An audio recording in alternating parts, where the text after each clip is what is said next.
What's going on, everyone? Designedcoma here. Welcome back. And the gameplay you're watching is me playing some Black Ops 3. So, what's up for today's old school commentary? Well, I'm going to talk about something here in a minute, but I do want to mention something about this television program, Mountain Monsters, that me and my son were just watching a little bit before I came down to record this video. And I have to tell you, if you ever get a chance, go watch it. It's a funny show. I watch it for the hilarity of it. I don't take the show seriously. I don't believe there are creatures out there called a Dusk Man and a Midnight Whistler and a Hellhound and all this kind of stuff. Don't get me wrong, I do believe there are species of animals out there that we have yet to discover because we haven't really gone through every bit of the forest that the United States has. This program is just hilarious. It's so funny to watch. Especially the one guy, Buck. He's supposed to be the team's expert caller. So let me get to the team, though. It's a group of 6 guys.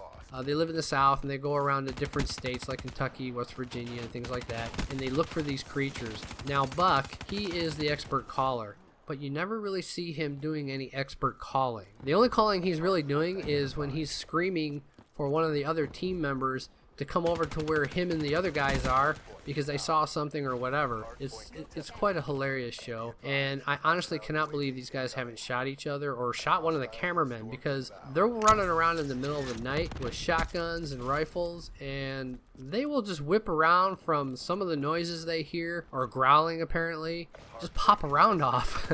And it's just amazing they haven't killed anybody or hurt someone. So yeah, it's just a hilarious show. What I do want to talk about, though, is this.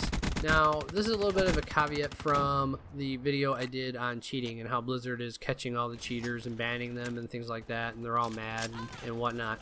This has to do with the fact that, and this is something that maybe the younger kids don't even realize or know about, but back in the 80s and 90s, like when I was in video games, you had the NES and all this other stuff and the Sega and everything. Cheating was kind of an acceptable thing. It was an acceptable practice. Nobody would hold it against you. Nobody would call you a cheater. Nobody would threaten you with a crippling lawsuit or anything like that. And I'm going to have an article I'll have a link in the description for this article, and you can go read it. It was really a cool find. It was so much fun to read this, and it brought back a lot of memories. But the device I'm going to talk about is called, and I'm sure some of you know this, the Game Genie. And I know for a fact there's a lot of us out there that have had this. I know I had one. This is a device you would plug into the cartridge slot in your Sega or NES. Then you put the cartridge in there, and the result is it would give you infinite lives. Basically God mode. You'd get infinite ammo, invincibility, longer jumps, running on spikes, and so on and so on and so on. Now, I did say something about lawsuits, and the article goes on to say that the Game Genie was hit with a lawsuit in 1990 by Nintendo, who claimed that Galoob, which is the ones who created it, or I'm sorry, they distributed it. Codemasters created the device. Created derivative works and practiced in copyright infringement. So they ceased distribution in the US, making Canada the only place that you could get the Game Genie. But ultimately it prevailed over Nintendo, with court deciding it could be sold. The Big N actually had to pay $15 million to Galoob, so they ended up losing that battle. Eventually Sega and Nintendo caught on and required that their cartridges be incompatible with the cheat device, and Game Genie's reign only spread to the Sega Genesis before failing to take hold with the Super Nintendo. So cheating had become acceptable for nearly 2 decades back in those days.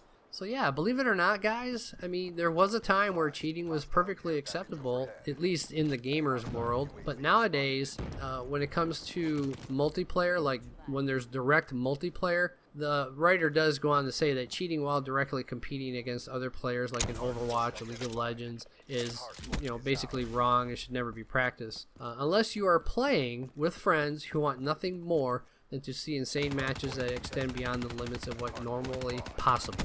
I guess you can look at it in a couple different ways. Yeah, back in the old days, cheating was kind of an acceptable thing because we had a device, there was a Game Genie, we had books with all kinds of codes. In fact, I think my son still has a cheat code book from when we purchased an old NES. We got an old NES. It came with a bunch of cartridges and stuff. I think we got it on eBay or Amazon, and we went out and found a code book. And so yeah.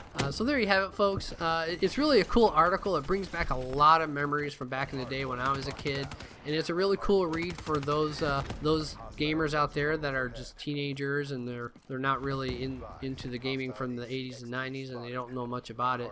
And it's really a nice historical little piece here, the Game Genie. So I hope you guys enjoyed the video. If you did, don't forget to give it a like, favorite, subscribe, and watch out for those mountain monster guys. They might pop around in you in the middle of the night. I'll catch you guys in the next one.